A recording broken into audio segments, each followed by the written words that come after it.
Hi, my name is Michelle Pintado and I'm from Hillside, and today I'll be doing Competency 1, sharing assessment finding with a parent, and Natasha will be playing the parent for me.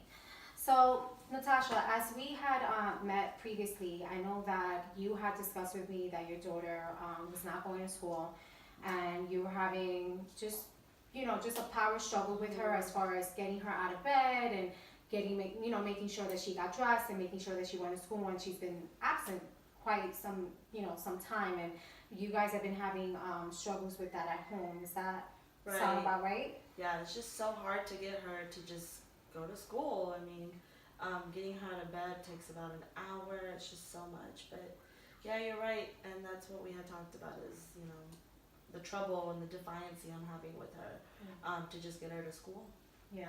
And I remember you describing almost your parenting style as something where you just didn't want to make her do anything she didn't want to do, because I know that you had told me that, sort of reminding you of you when you were a kid, where you were actually told what to do by your parent all the time. So I almost felt as if you didn't want to do the same thing with your daughter. Is that right? Right. I just didn't want to parent the way I was parented.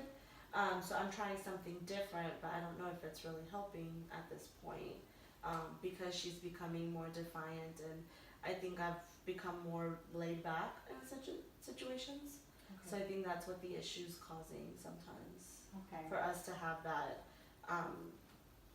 barrier to communicate for her to get to school properly. Yeah, and so what typically happens, as I remember gathering the information, was that a typical morning for you is very stressful because I know you're getting up early, you're trying to make it to work on time, and then you're trying to get her out of bed, and you're trying to make sure she gets to the bus and goes to school. But then what ends up happening is that, and most times, you have to be late for work, and then you're kind of arguing with her, trying to get her to school, and most times, more than a lot of times that you want, she's absent, and now you have to call out from work. So it sounds, from what I gathered that information from last time, it sounded to me that it might be more of a difficulty getting her into school, and then also the fact that you're not even going to work because of what's happening in the morning. Yeah, it's becoming very chaotic. For me, I'm having to miss work sometimes, so it becomes very difficult for me to handle the situation. Um, Out of the 5 days, 3 or 4 days, I'm struggling, to make it to work on time, and that's making me almost lose my job. So, just trying to figure out what I can do best so I can support her and get her to school, or what is it that I need to do to make situations different. So, you know, in this part of the video, I think that I addressed Natasha and summarizing exactly what the session had entailed for the last time that I met with her. I'm going to go into the questionnaires right now, and I'm going to talk about the findings. So, going over the questionnaires, it showed that you do have a little bit more of a laxness parenting style, and often there are more difficulties with her and her behavior, because it shows that she has a very high score for peer the peer area, or just being told what to do, or she's not following directions. Right. So I noticed that, in the parenting scale, is that you're more laxness, in instead of overreactive, it's that you're more laxness. Is that a what does that sound to you? I think that's what's happening is the going back to how I was parented. The overreaction was how my parents were. So me, I think I'm too chill at a certain point, which is causing me to be lax.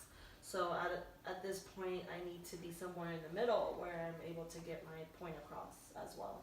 Yeah, and that's what it kind of showed me. It showed me that there were an increase of laxness, and from what I gathered from last time and how we were talking about before, is that in many times you don't want to force her to go to school, Yeah. because you felt yourself like you were being forced to go to school yourself when you were young.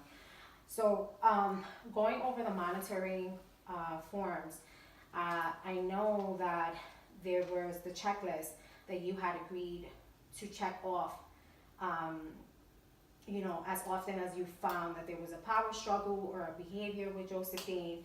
What did you think about that? I think it was interesting because we did have a lot of power struggle.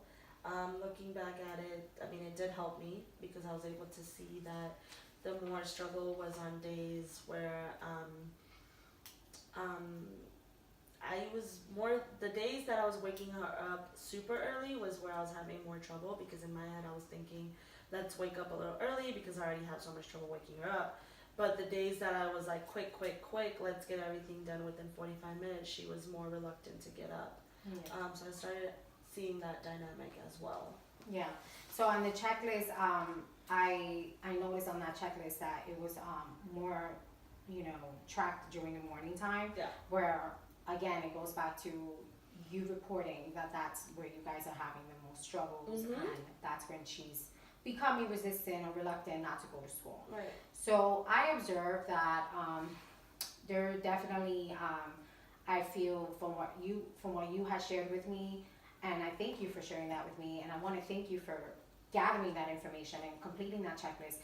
But what I've gathered from that is that it almost sounds like you might feel a little guilty about making her go to school because you mentioned yourself that you had been told what to do and you kind of felt like forced almost.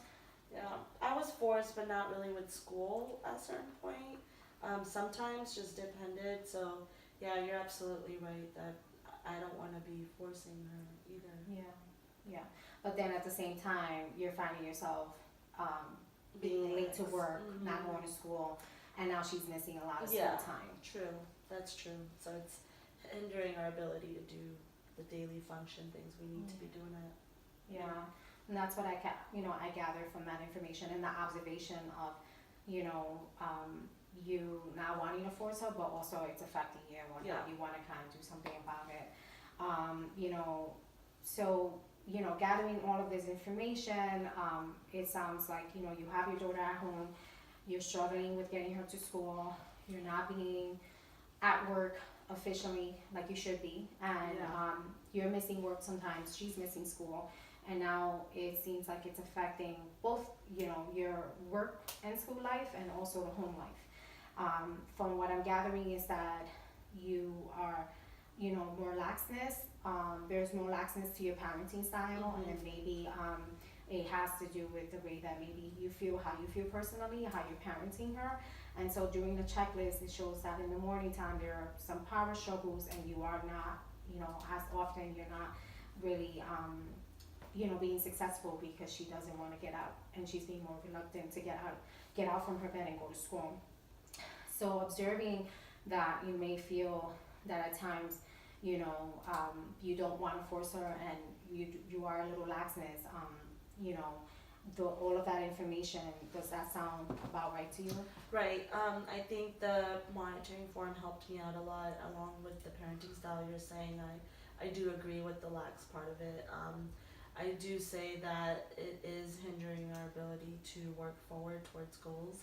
So, having the monitoring checklist, it's going to help us because I'm going to be able to see what's really going to help her wake up in the morning versus me, assuming that waking her up earlier is going to make it better. But in reality, I think what's happening is if I just don't let her think and have a thought process of what's happening, then she can quickly, be entertained to hurry up and, get in the shower and go from there, because giving her time to just, sit around is not helping the situation.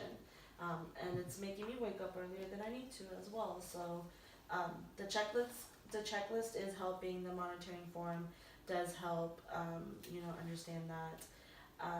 And then also the parenting style. I'm glad that you were able to tell me what kind of parent I am, so I can work on those behaviors of mine as well to be able to work with Josephine. Yeah.